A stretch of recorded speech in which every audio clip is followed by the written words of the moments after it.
Welcome to coding अड्डा 24/7 my dear students. आज के एक और बेहतरीन और लाजवाब पाइथन प्रोग्रामिंग की वीडियो के सेशन में आप सभी का बहुत बहुत स्वागत है। तो चलिए आज के सेशन को स्टार्ट करते हैं, पाइथन प्रोग्रामिंग की जर्नी को आगे बढ़ाते हैं। तो आज का जो हमारा टॉपिक है वो है डेटा टाइप्स को समझना। पाइथन प्रोग्रामिंग के जो डेटा टाइप्स हैं वो आज अच्छे से मैं आपको समझाने वाला हूँ, प्रैक्टिस करवाऊंगा प्रोग्राम्स के साथ। सो मेक श्योर कि पूरा सेशन देखिए और इस वीडियो को लाइक जरूर कर दीजिएगा। ऑलराइट स्टूडेंट्स, सो स्टार्ट करेंगे हम एक एक करके सभी डेटा टाइप्स को एक बार देखेंगे। तो सबसे पहले इंटीजर्स को समझते हैं। ओके, शॉर्ट में जिसको इंट भी बोलते हैं।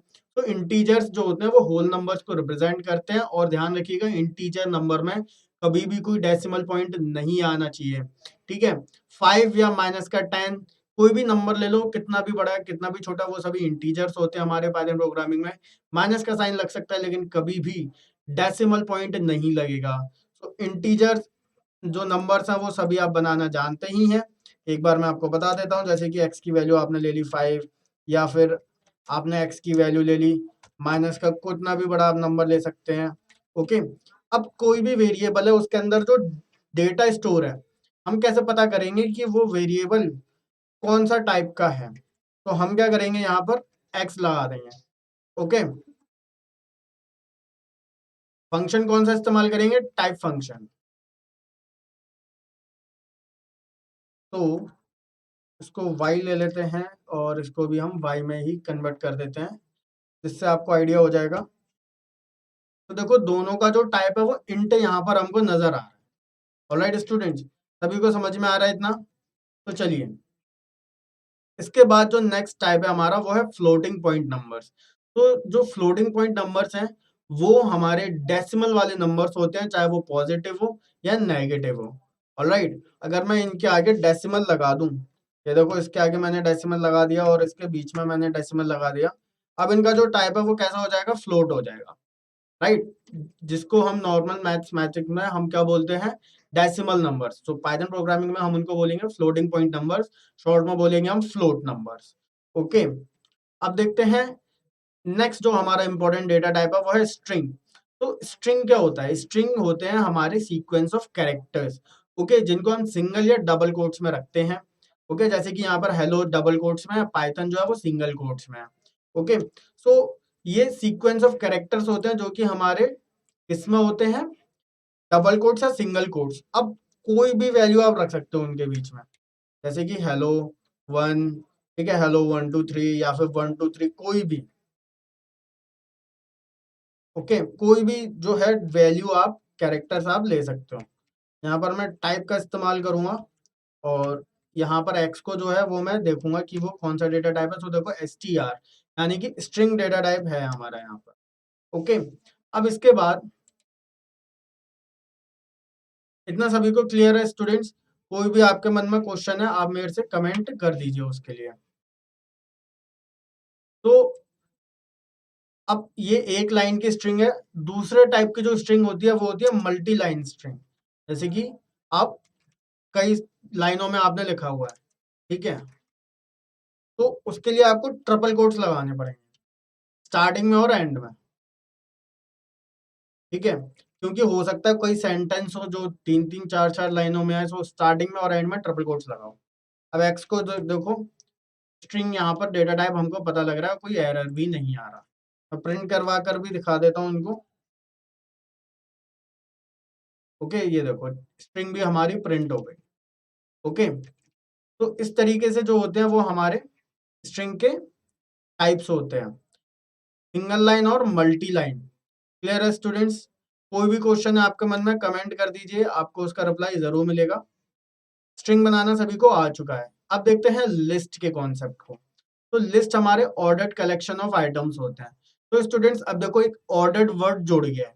तो ऑर्डर्ड वर्ड अगर जुड़ा है तो आपको एक चीज पता होना चाहिए, वो है इंडेक्सिंग। ओके, जो कि स्ट्रिंग में भी होता है और लिस्ट में भी होता है।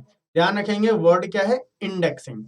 तो यहाँ पर सबसे पहले स्ट्रिंग का मैंने अभी जितना समझाया था उतना याद रखिए कि डबल कोट्स या सिंगल कोट्स या फिर ट्रिपल कोट्स के अंदर जो डेटा होता है वो स्ट्रिंग होता है। क्लियर? अब लिस्ट को देखते हैं जो कि ऑर्डर्ड कलेक्शन होता है। तो सबसे पहले मैं आपको बताता हूँ कि लिस्ट को हम किस तरीके से बनाते हैं। लिस्ट को हम स्क्वायर ब्रैकेट्स में रखते हैं, ओके। और लिस्ट में हम कोई सा भी डेटा टाइप की वैल्यू ले सकते हैं। तो स्क्वायर ब्रैकेट्स में हम रखेंगे, जैसे कि ये मैंने 4 वैल्यूज ली हैं, इनको मैं डिस्प्ले करवाता हूँ। टाइप पता करा लिस्ट, तो ये 4 अलग-अलग वैल्यूज मैंने एक लिस्ट के अंदर स्टोर करी हुई हैं, जैसे कि परसेंटेज ऑफ 4 स्टूडेंट्स या ग्रेड्स ऑफ 4 स्टूडेंट्स मैंने एक ही वेरिएबल के अंदर स्टोर कर लिया। अब यहाँ पर एक वर्ड है ऑर्डर्ड कलेक्शन ऑफ आइटम्स है। ये जो 4 वैल्यूज हैं, ये 4 आइटम्स ही तो हैं लिस्ट के। इनका ऑर्डर्ड कलेक्शन का मीनिंग क्या है, यानी कि इनका हर एक पोजीशन फिक्स्ड है, ओके। जैसे कि इसकी पोजीशन देखो, फिर इसकी, ये एक ही पोजीशन पर रहते हैं, प्रिंट करवा के देख लो आप, ठीक है, 4 5 6 7।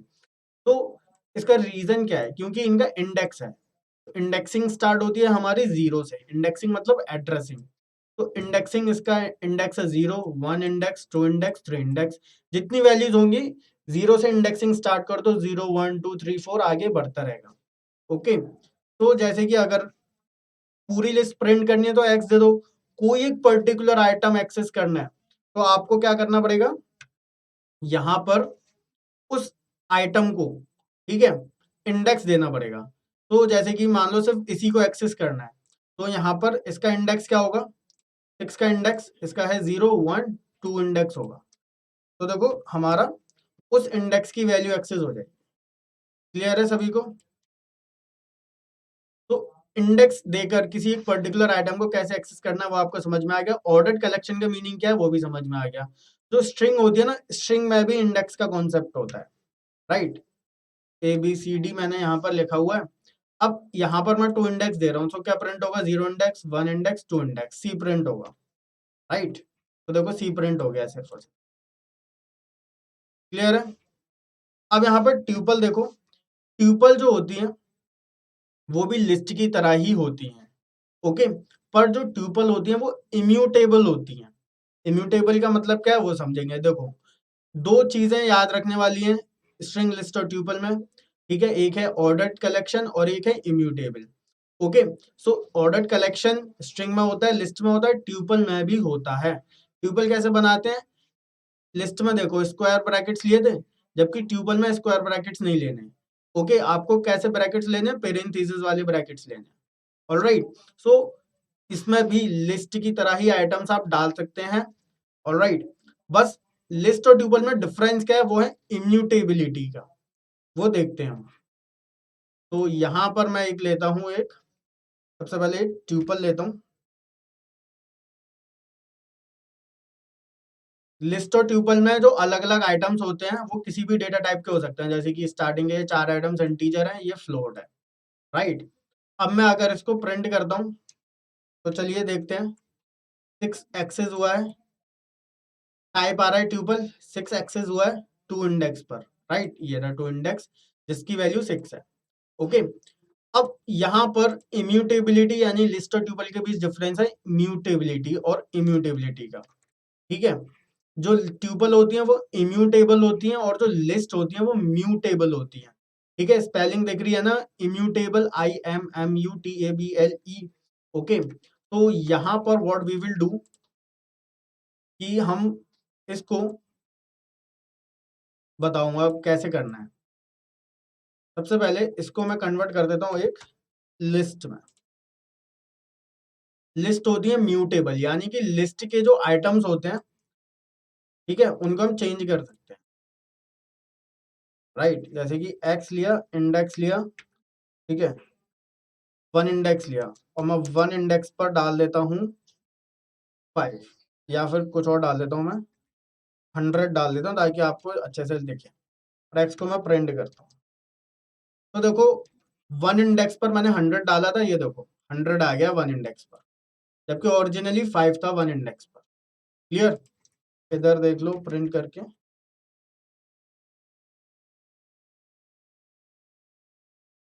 ओके।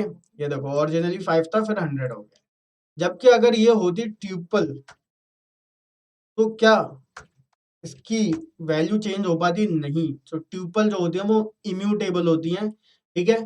ट्यूपल में जो है वो हम पर्टिकुलर वैल्यूज को चेंज नहीं कर सकते। तो लिस्ट होती है म्यूटेबल क्योंकि उनकी वैल्यू चेंज कर सकते हैं, ट्यूपल इम्यूटेबल होती हैं, उनके एलिमेंट्स को मॉडिफाई नहीं किया जा सकता। क्लियर? ओके, पर्टिकुलर एलिमेंट्स को मॉडिफाई नहीं किया जा सकता, इतना ध्यान रखना है। अब डिक्शनरीज की बात करते हैं। डिक्शनरीज कैसी होती हैं? Unordered collection, right. जो हमारे लिस्ट और ट्यूपल थे वो ऑर्डर्ड कलेक्शन थे, उसमें इंडेक्स थे हमारे, ठीक है। स्ट्रिंग को हम ऑर्डर्ड कलेक्शन ऑफ आइटम्स नहीं बोलेंगे, स्ट्रिंग को हम सीक्वेंस ऑफ कैरेक्टर्स बोलेंगे, ठीक है। लिस्ट और ट्यूपल होते हैं हमारे कलेक्शंस, ठीक है, क्योंकि इसमें कई सारी वैल्यूज हो सकती हैं। ओके, सो लिस्ट और ट्यूपल हो गए ऑर्डर्ड कलेक्शंस, और जो हमारा डिक्शनरी है वो अनऑर्डर्ड कलेक्शन है। तो अनऑर्डर्ड मीन्स कि जो डिक्शनरी में जो इंडेक्स होता है ना वो 0 1 से ऑटोमेटिकली नहीं मिलता, उसमें हम जो है इंडेक्स अपने आप दे सकते हैं, ठीक है। सो देखो डिक्शनरी कैसे बनाते हैं हम देखते हैं यहाँ पर। तो डिक्शनरी में हम क्या करते हैं, अपने आप ही इंडेक्स देते हैं। डिक्शनरी में जो इंडेक्स होता है उसको बोला जाता है की। जैसे कि मैंने पहली वैल्यू को इंडेक्स दे दिया 1, अब वैल्यू क्या दूंगा, सपोज कर लो 87। अब दूसरी वैल्यू को इंडेक्स दे दिया मैंने स्ट्रिंग का 5, ठीक है, और वैल्यू क्या दे दी 23। एक और मैंने दे दिया इंडेक्स 9। तो इंडेक्स 0 1 2 3 4 5 नहीं है, इंडेक्स क्या है 1, स्ट्रिंग का 5 और 9, ये इंडेक्स है। ऑलराइट,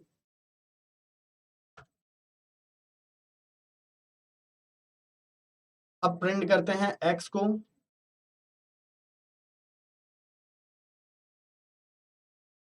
एक बार टाइप भी प्रिंट करना होगा हमको।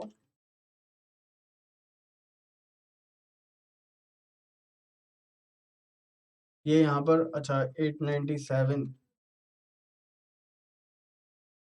ठीक है, ये हमारा यहाँ पर आ चुका है।